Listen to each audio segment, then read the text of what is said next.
ಸಭಾಪರ್ವದ ಸಂಧಿ 11. ಸೂಚನೆ. ಅಗ್ರಪೂಜಾ ವ್ಯಾಜಮುಖದಲ್ಲಿ ವಿಗ್ರಹದ ಶಿಶುಪಾಲ ಶಿರ ಗಗನಾಗ್ರದಲ್ಲಿ ಕುಣಿದಾಡಲೆಚ್ಚನು ದಾನವಧ್ವಂಸಿ.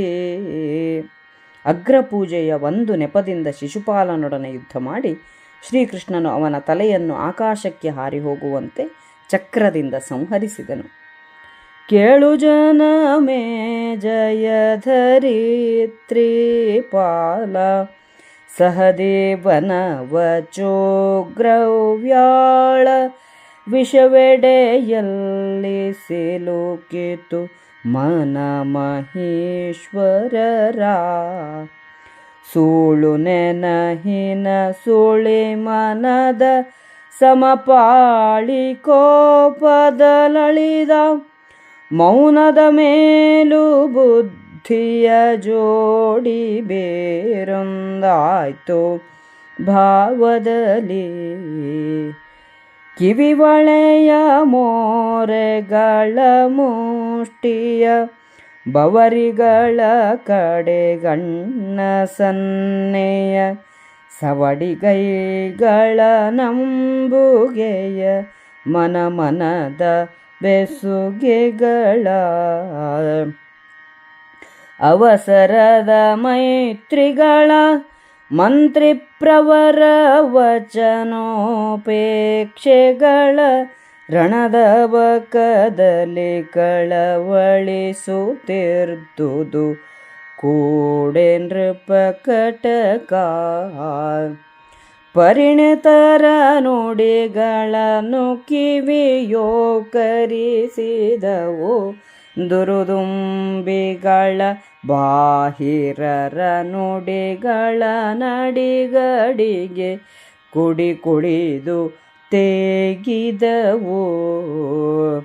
ಕರೆಸಿದರು ಕೋಳರನು ನೀತಿಯಗರು ಮರನು ನೂಕಿದರು ರಾಯನ ಪರಮಯಾಗವನಳಿಯಲನು ವಾಯಿತ್ತು ನೃಪಕಟಕ.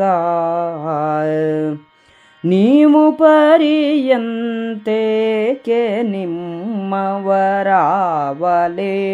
ನಿಮ್ಮಾಳು ಕುದುರೆಗನಾವಲೆ ದಳಪತಿಗಳವದಿರ ಯಜ್ಞ ಮಂಟಪವ.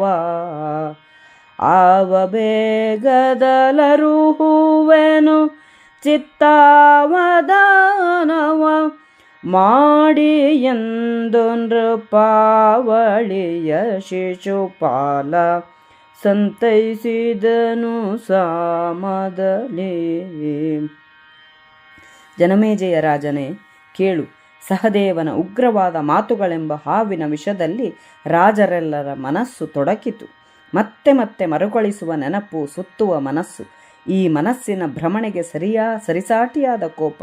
ಮೌನ ಹಾರಿತು. ಬುದ್ಧಿ ಏನನ್ನೋ ಹೇಳಿತು. ಅವರ ಭಾವವೇನೋ.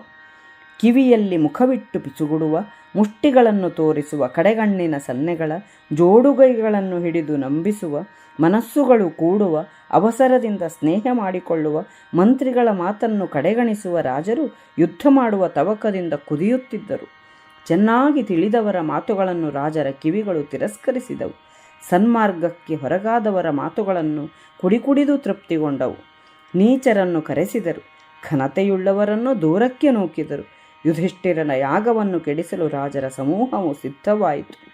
ಆಗ ಶಿಶುಪಾಲನು ಯಜ್ಞವನ್ನು ಕೆಡಿಸಲು ತವಕಿಸುತ್ತಿದ್ದ ರಾಜರಿಗೆ, ನಿಮ್ಮವನಾಗಿ ನಾನಿರಬೇಕಾದರೆ ನೀವೇಕೆ ಕಷ್ಟಪಡುವಿರಿ? ನಿಮ್ಮ ದಳಕ್ಕೆ ನಾನು ಅಧಿಪತಿ. ಈ ಯಾಗಮಂಟಪವನ್ನು ಎಷ್ಟು ಬೇಗ ಸುಡುವೆ ಎಂಬುದನ್ನು ನೀವು ಚಿತ್ತವಿಟ್ಟು ನೋಡುತ್ತೀರಿ ಎಂದು ಹೇಳಿ ಅವರನ್ನು ಸಮಾಧಾನಪಡಿಸಿದನು.